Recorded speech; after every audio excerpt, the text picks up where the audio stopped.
I was walking down the street and I saw a policeman about to hit this child over the head with a club. I stopped the policeman. I said, "Hey, what's going on?"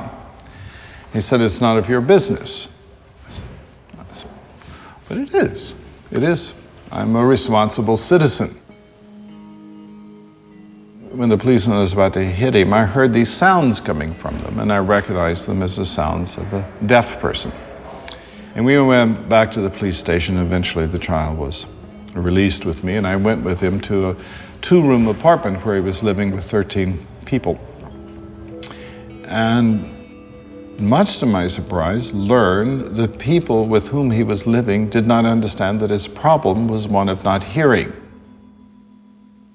Then I learned that he was going to be put in a delinquent home. And I was told that perhaps if he had a legal guardian, someone could take care of him and that he would not be institutionalized. So I said, what if I adopted him? Raymond not being able to talk and not hearing gave Bob this kind of possibility where we'd have to sort of shout and use gestures and change his way of presenting things so that Raymond could participate. It was really a fascination of the way his mind worked and thought, because I thought in words and it was obvious that he was not thinking in words, he was thinking in terms of pictures. He wanted to do theater with Raymond. And he wanted to do theater with Raymond to help Raymond. It was a part of therapy so that Raymond would be empowered and that Raymond's vision of the world and that Raymond's way of communicating would be validated. He entered into Raymond's world.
The thing that's really distinctive about Bob is what comes out of him himself, and that's him. That's really him.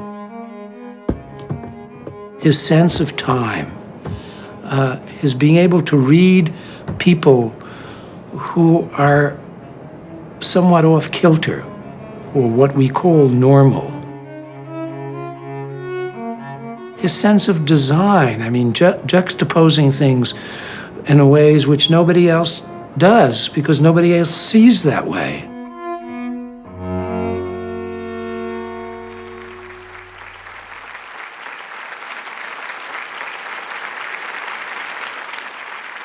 Deafman Glanza created such a buzz. And soon after that, he was invited to the Festival of Nancy, and that was his first exposure in Europe. 30 of us got on a plane, and at the time the cheapest flights were Icelandic, so you had to stop in Iceland before getting to Europe. And we did 2 performances, and it was an fantastic success.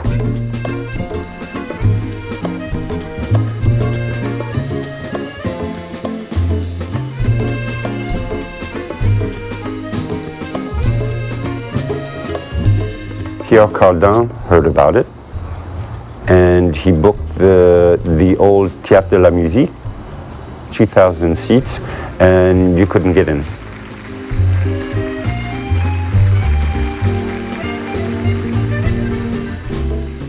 A friend of mine said, "You've got to come and see this thing. It lasts for about 8 hours."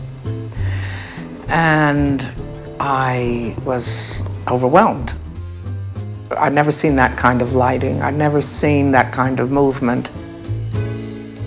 I think I must have seen Deafman glance, well, easily 12 times.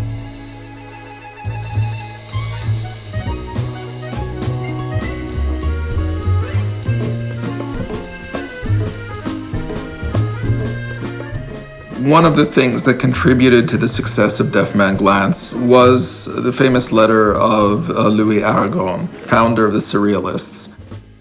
It was absolutely rhapsodic in what a new world had opened up.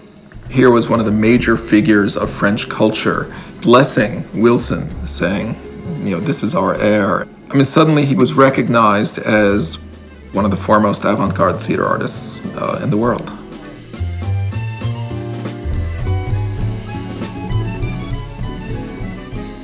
I called and said, "Dad, you won't believe it. This play is a big success in Paris. You should come see it." He said, "Oh, that's mighty nice of you to invite me to Paris." And says, "If you're going to be doing one of those things next year, let me know and maybe I can come, but I can't make it this year."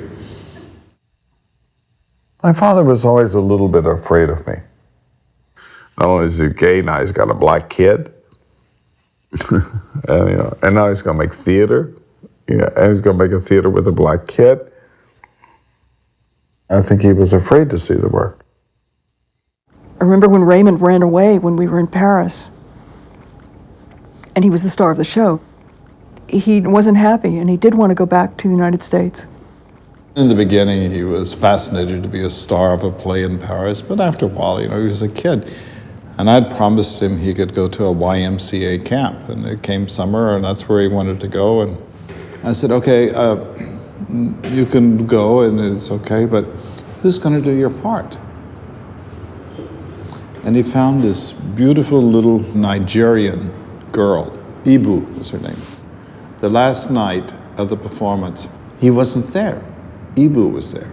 And he wore a little derby hat in the play, and she didn't have the hat on. And she was standing on stage, and he did the most touching thing. He walked out, and he had the hat on, and he gave her his hat.